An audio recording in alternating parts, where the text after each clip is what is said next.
I had no idea that I was going to come to Greece and go to Vegan Life Festival, but the fact is vegans are everywhere. They're in every country in the world. It is the biggest, most inclusive club on the planet, and vegans are joyful.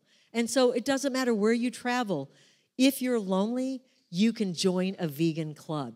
And that's not really a club. It's just the vegan movement, the vegan community, and you will find friends. And the thing that's most incredible is you can join a soccer club, you can join a golf club, you can join a cooking club. But a vegan club is very different because it's a club that's based on values. It's a club that's based on how we live our lives, thinking about respect and compassion for all other beings on the planet, caring, loving, taking care of each other and other animals. And so we are a value-based club. And when you can share your life with others that share the same values, you feel less lonely. You feel included. And that brings great joy. Καλώς ήρθατε. Ευχαριστούμε πάρα πολύ που είστε μαζί μας. Είμαι η Ελένη. Θα ήθελα να ευχαριστήσουμε το Ecover για την υποστήριξη της διερμηνείας στην ελληνική νοηματική. Τα προϊόντα καθαρισμού Ecover είναι vegan friendly και παράγονται από βιοδιασπώμενα συστατικά φυτικής προέλευσης.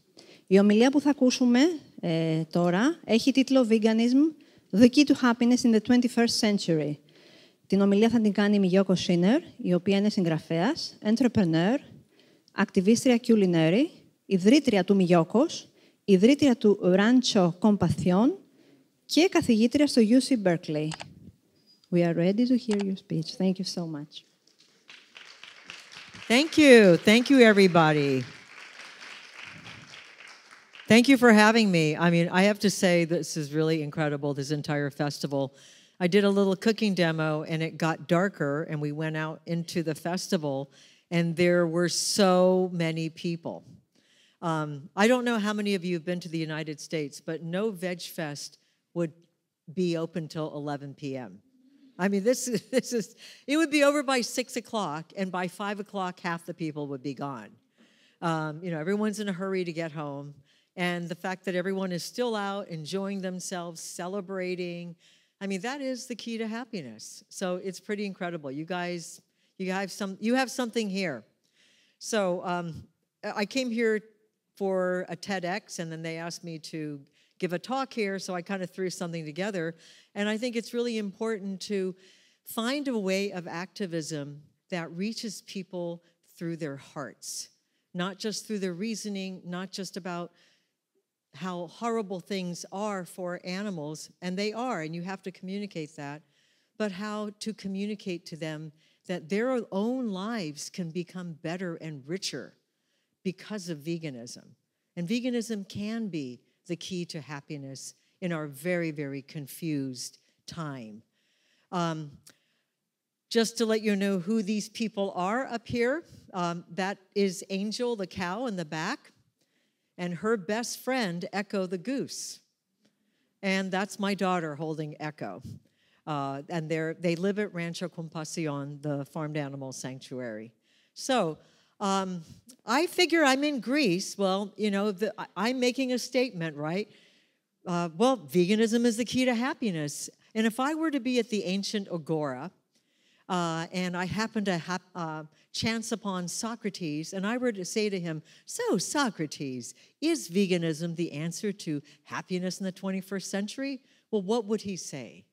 He would say, well, first of all, we have to ask, what is happiness? So anyway, there we are. I have to tell you, back in 1978 or so, I was a college student, and I took a year off, and I was studying philosophy. So we came to Greece, and I wanted to meet Socrates. And I thought, if I just go down to the Agora, somehow, and if I'm there and I'm just like manifesting the spirit of Socrates, he will appear in front of me, and I can ask him about the meaning of life. But unfortunately, he didn't appear. And I am still, many years later, trying to figure out what is the meaning of life. But I really do believe veganism can help us get closer to understanding that. So happiness for a human being is a really difficult thing because humans are so complicated. We make everything complicated. So I'm not quite sure that I can answer that question. I'm going to try to get as close as I can to talking about what happiness means, even though if you were to replicate a Socratic dialogue, you would never know what happiness was at the end. You'd go through this whole process, and at the end, you'd realize you really didn't know what it was. But you'd have better questions that you would be able to ask. But I think it's a lot easier to understand when animals are happy. In some ways, they're very, very simple. They're very complicated, too. But you know when an animal is happy. It's harder to predict that with humans. And so I want to start out with animals because it's simpler. Before that, though, I want to just introduce you to the sanctuary that we found at Rancho Compasión. We're in our 9th year. It was founded in 2016. And we're home to about 120 animals of almost every species of farm animal taken out of food production or some horrendous situation. And we're also an education center for kids from age 5 on up. And we believe that if we can change the hearts of young people, they will grow up to become compassionate beings that will become the leaders of tomorrow. So that's what we're trying to do there. So I'm just sharing some pictures of happy animals. These are pictures of unhappy animals. And how do you know that? All you have to do is look at their eyes. You've seen them. As if most of you are vegan, you've seen these horrendous pictures of these eyes. This is all we're going to look at today, because this is an unhappy animal. They let you know. But we're going to talk about happy animals and what they are like and what they get to do. Well, they get to make friends. And when animals are allowed to live together in peace, in a place that they know is safe, they make friends. And they don't just make friends with their own species. They make friends with other species. They greet each other with joy. That's Pepper the lamb. He was a bummer lamb. He was thrown over a fence by a farmer on day 2 of his life. And he was rescued. I raised him in the house, bottle fed him every 4 hours. And when he finally got big enough, we introduced him to the other animals. And Goober, the 300-kilogram pig, immediately went over to Pepper to say hi and give him a kiss. And so when animals know they are in a safe place, they exhibit behavior that is loving and caring, rather than fearful and trying to protect themselves. This is Fred Astaire, the turkey. He's one of our mascots. He was a feature in a National Geographic video on YouTube. You can watch it if you want.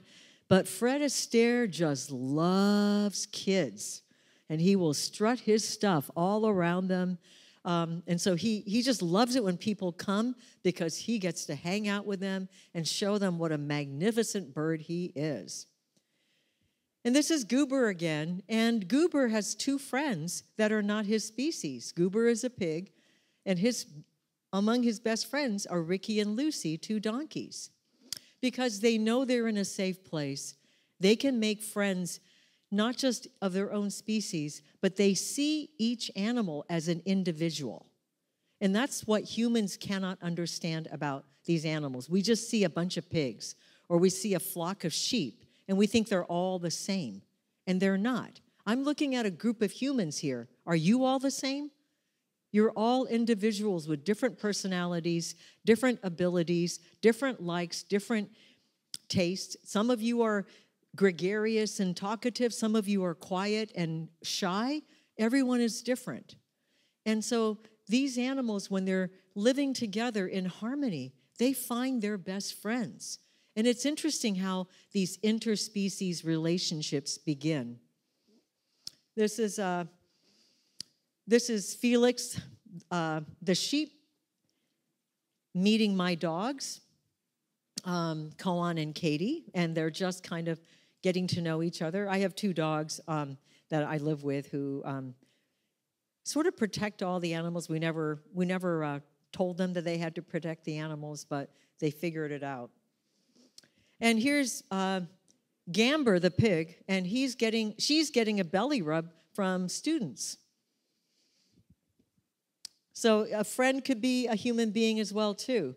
And I just wanted to share this famous couple again, Angel and Echo.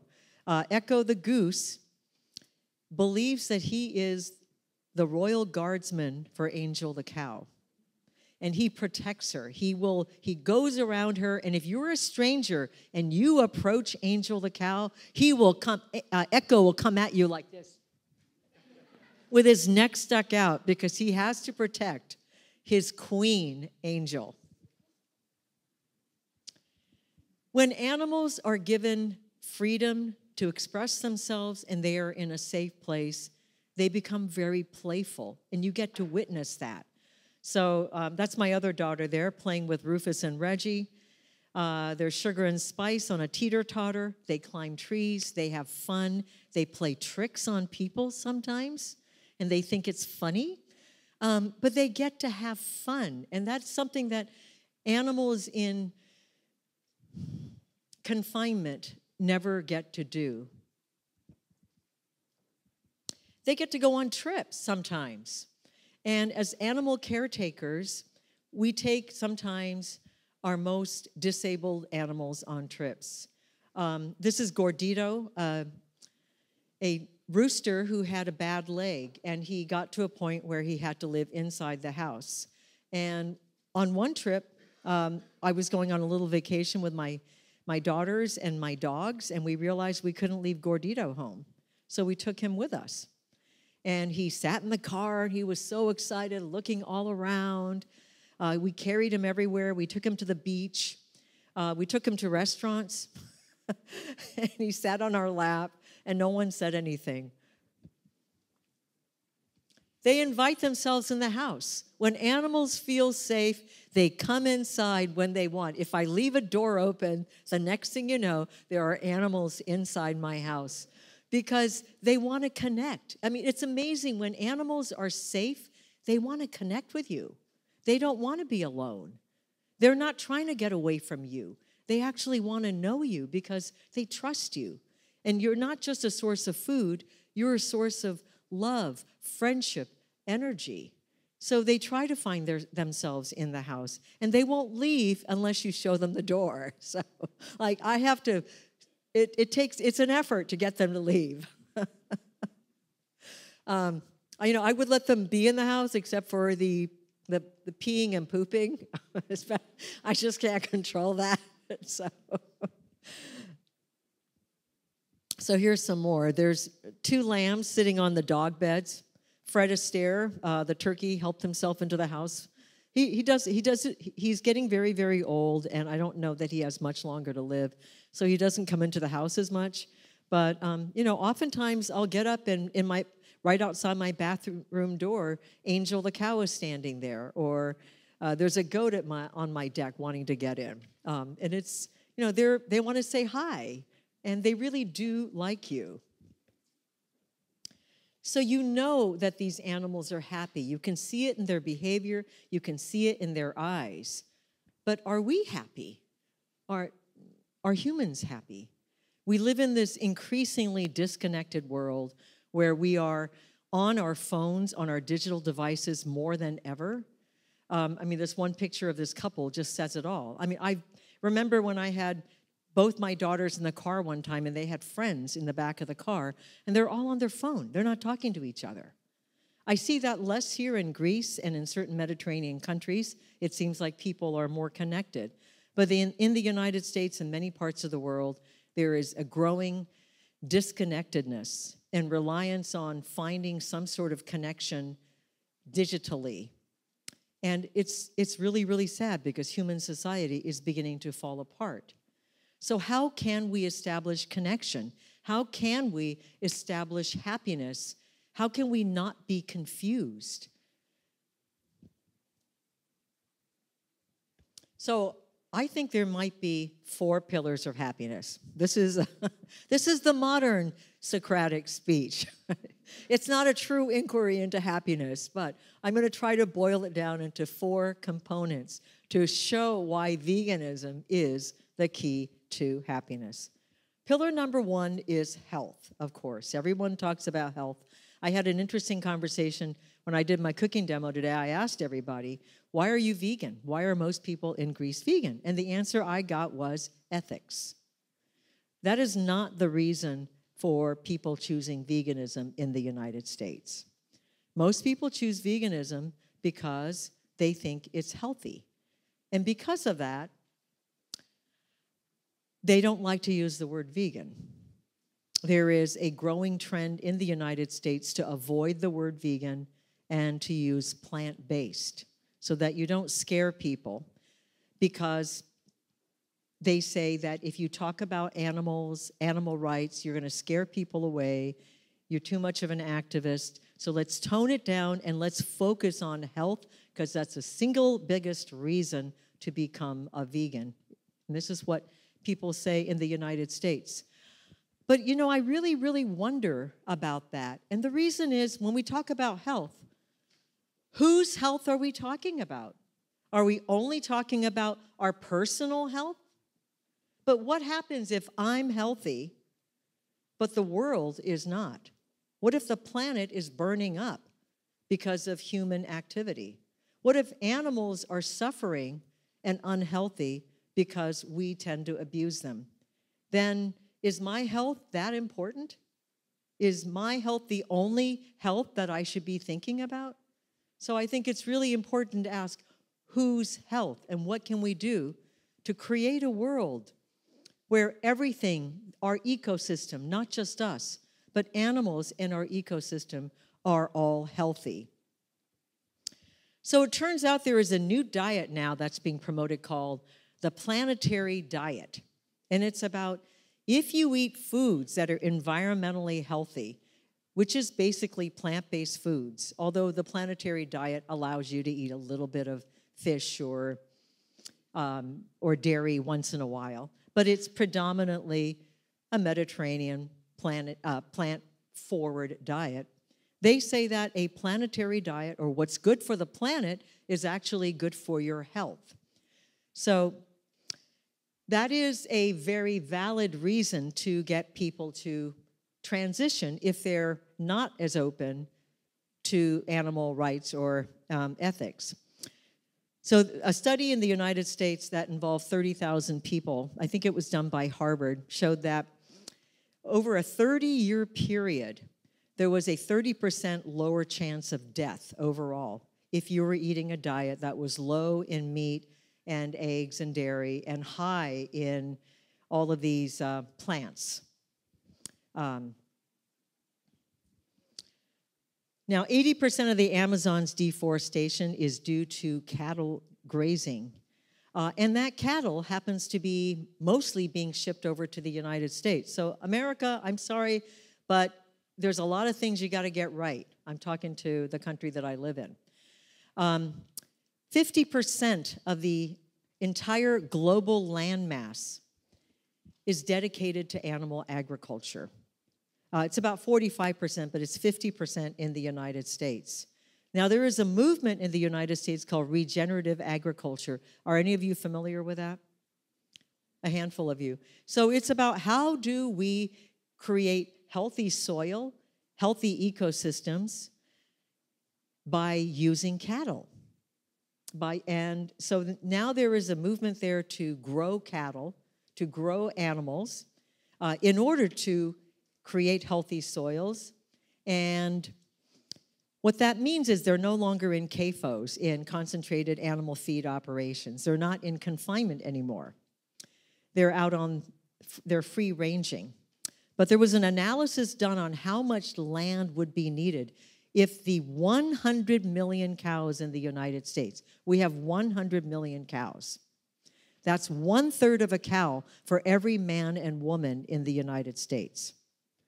But if we were to free range all 100 million cows in the United States, we would need the land of 4 to 5 Earths. So this so-called idea of regenerating the land through using cattle does not work. And unfortunately, this model is becoming adopted in Europe as well. In some parts of Europe, they are also now beginning to talk about regenerative agriculture. It sounds sexy, it sounds promising, but it's a climate disaster. And so that's something that we really do have to be cognizant of. These are just some figures. Animals use up 23% of global fresh water, and the amount of greenhouse gas emissions has been debated. The figures range anywhere from about 14.5% to more than 40% when you consider methane gas as well. So it can range depending on who is doing the study, but we know that it's not sustainable. The incredibly sad thing is that in the last 60 years, we have caused the extinction of about 60% of wildlife. And at this point in the period of human history that we live in now, the Anthropocene, by weight, 60%, 96% of all mammals are either humans or livestock. Only 4% are wild animals now.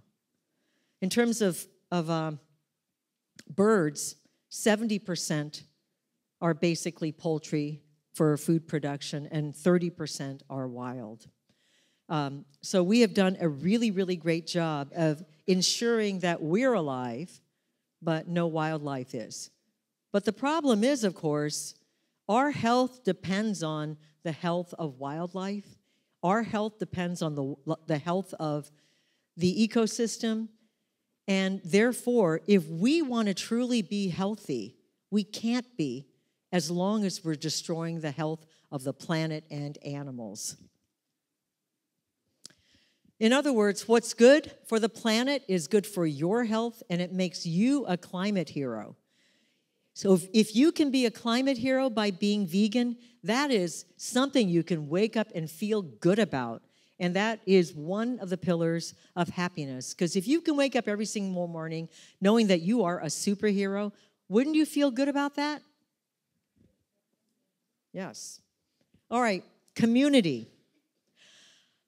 Once again, I'm in Greece. I feel like I'm in the wrong country because I feel like there's much stronger sense of community in Greece and a few of the Mediterranean countries than where I live in the United States. This picture is of a Christmas party at my house last year, and we had a big vegan potluck, and not a single person was vegan except for me. This is because I gave a cooking demo for my community, and I invited the ladies, and it was a vegan cooking demo. And I live out in the country, and about 20 women came, and among them were 3 ranchers raising livestock. And they came for a vegan cooking demo. And I showed them how to make hand-rolled pasta, and we made sauce, and we made a bunch of other things. And then I threw a holiday party. And I said, I'd love to invite you all, and it's a potluck, but you have to bring a vegan dish. And I thought nobody was going to come.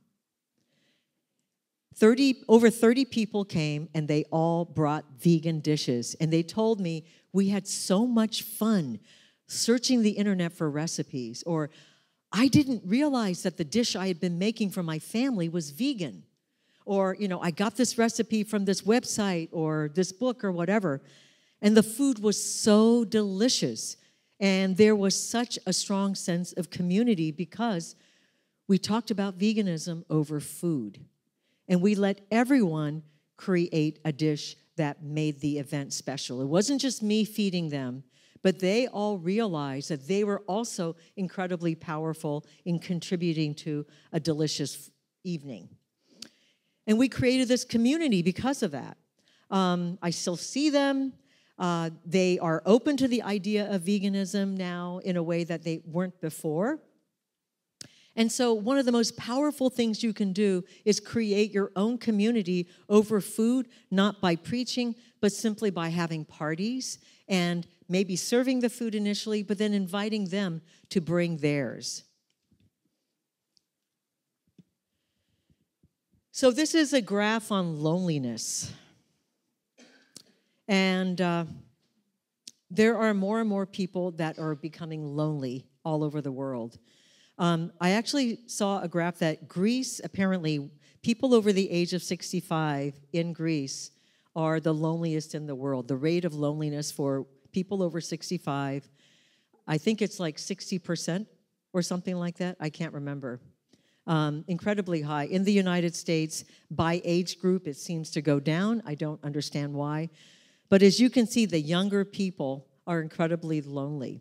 In the United States, the Surgeon General has stated that we have what's called a loneliness epidemic, and it really is a disease that is eating people.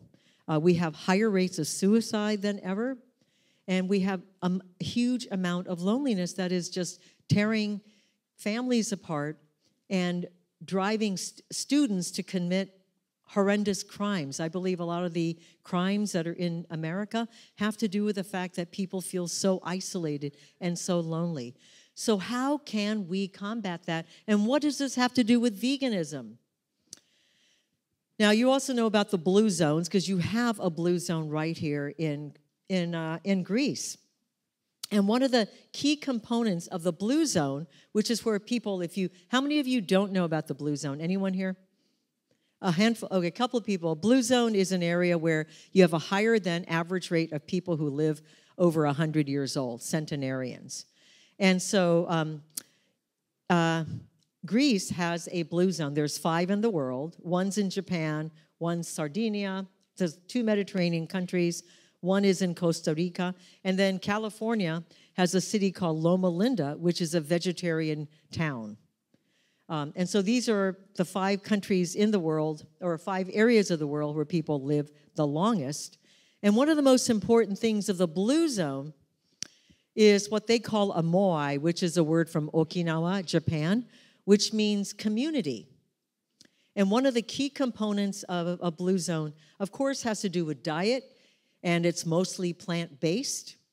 But community is incredibly important to longevity.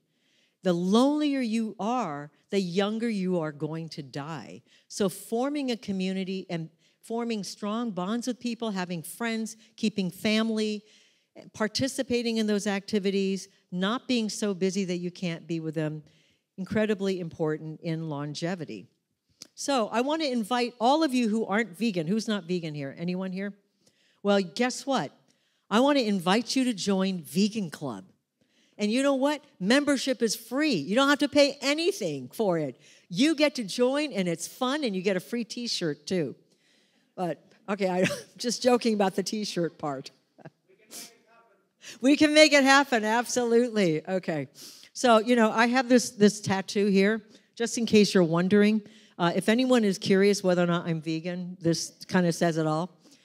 But there's a bad joke in America. I don't know. Hopefully this works. So an atheist, a vegan, and a CrossFitter walk into a bar.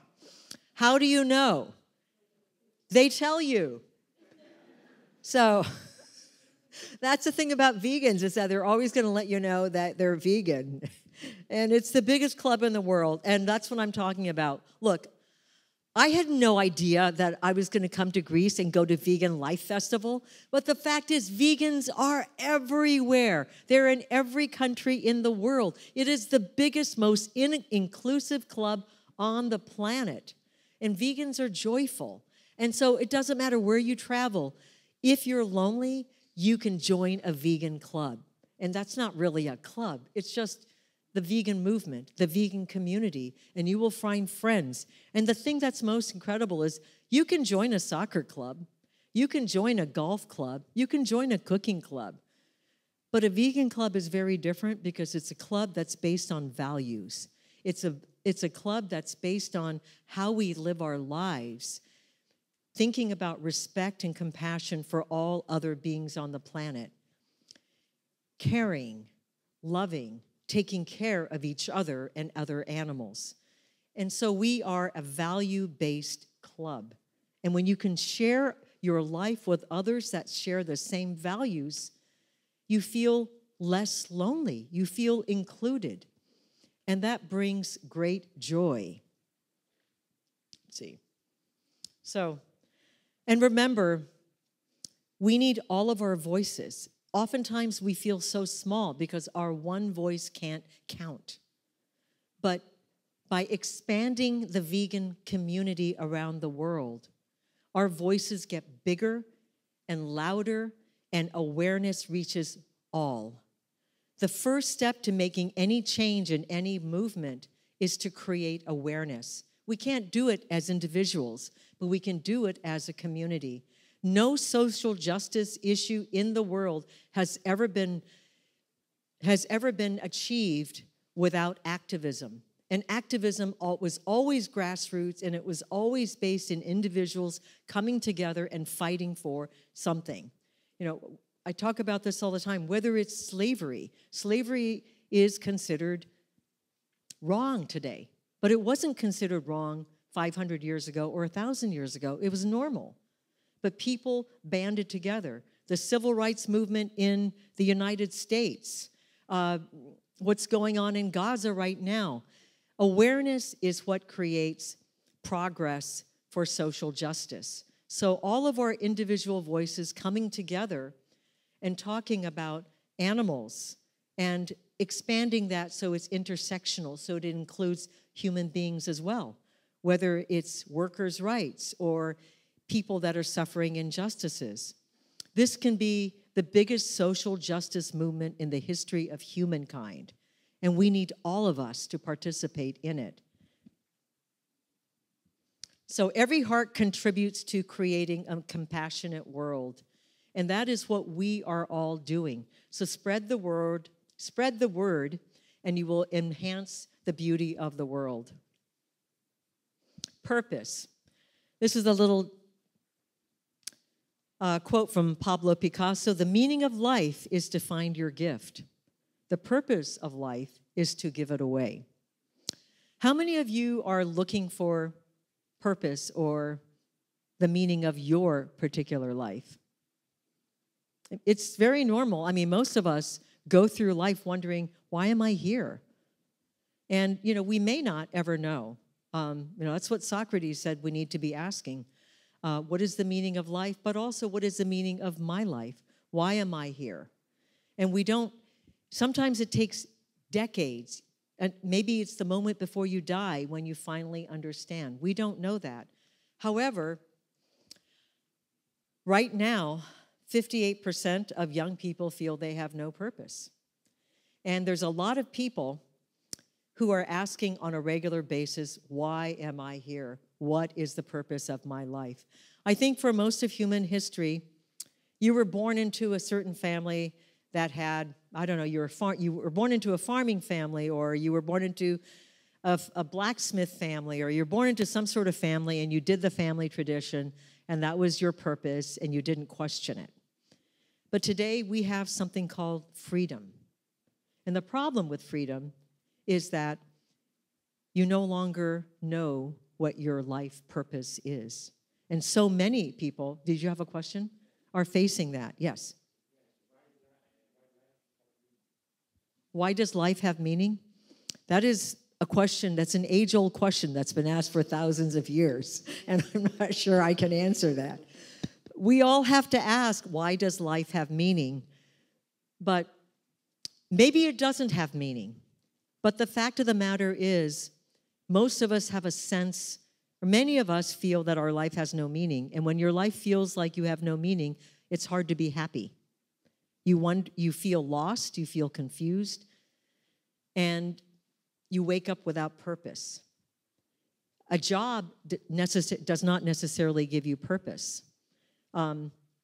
Just having fun in your life, going out with friends, and enjoying your life, while that's important, doesn't necessarily make your life feel like it has purpose.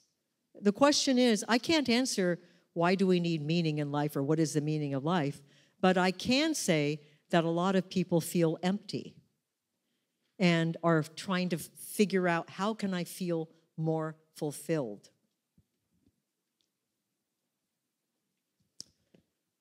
But when you save animals, when you're a vegan, you wake up in the morning every day knowing that you are saving lives.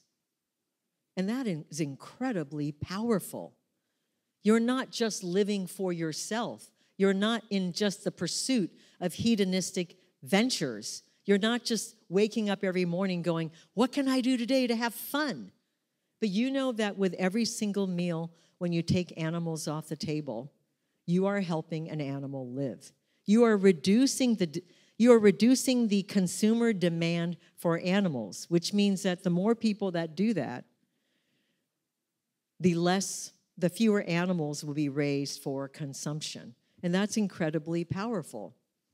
You're also saving the earth, as we talked about. By reducing animal consumption, you're helping to restore an ecosystem that allows not only farm animals to live, but that can reinvigorate biodiversity and bring wildlife back as well. And that's incredibly powerful. That is, even if you have no other purpose, you should know that you are doing something incredibly powerful, and that should make you feel so much better every day when you wake up. The last thing is altruism and compassion. That's my other daughter with Ginsburg, one of our pigs. And one of the problems with freedom, which is a major pillar, liberty and freedom it's the biggest pillar in the United States.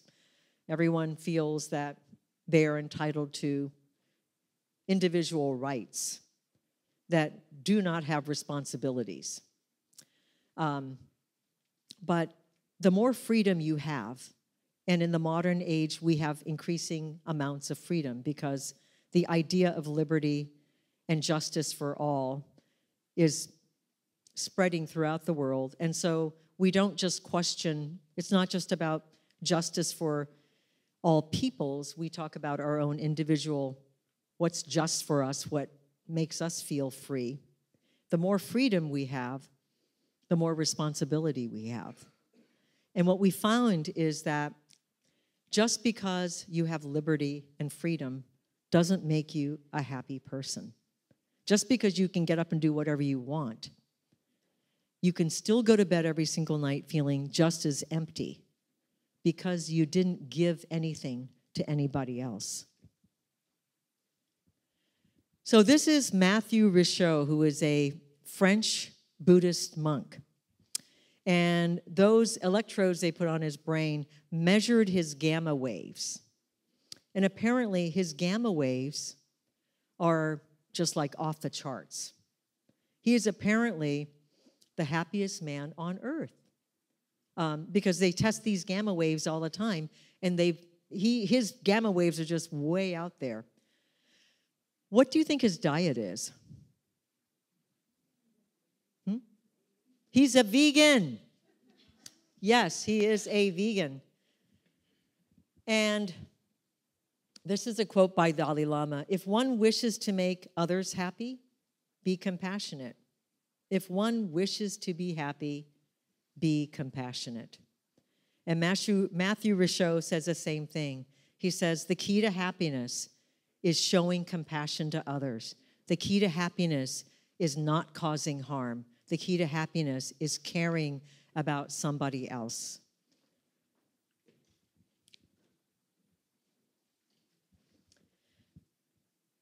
The world is at a critical point in human history. We're about to either save it or blow it up. We all have to become titans now. We all have to raise the world together. We all have to care about the planet and all of its inhabitants, not just humans, but animals as well.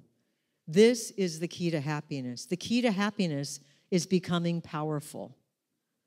When you are a vegan, you become powerful, not to beat up on others, but to take care and lift them up. And that is why altruism and compassion are so critical to our own individual and collective happiness. I'm going to wrap this up with a very short story about animals, because a lot of us get the idea, so we're human, so we think we're powerful. And so we think that by saving animals, we are the superheroes, that we are the ones taking care of everybody else. But I want to tell you a little story about how animals take care of us as well, too.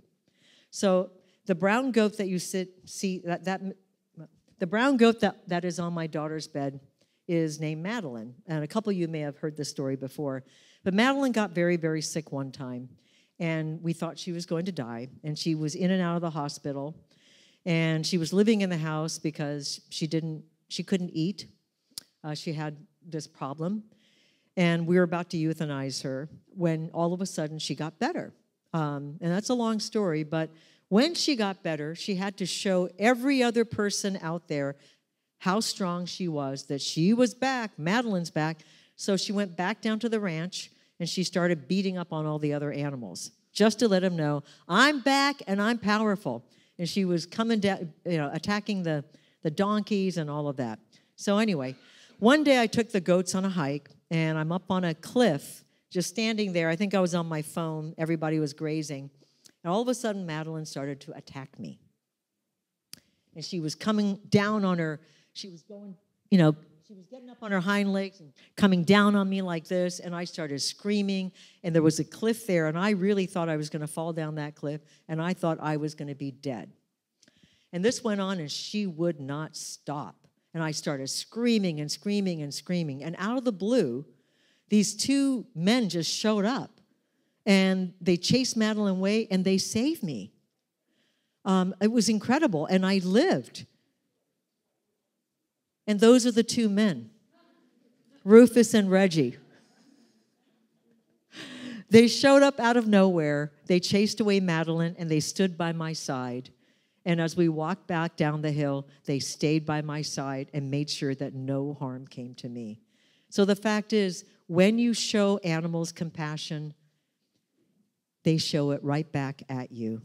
They are as much capable of love. We are not the all-powerful ones, the only ones that can show love. They can show us love as well, too. So, be vegan, be happy. Thank you.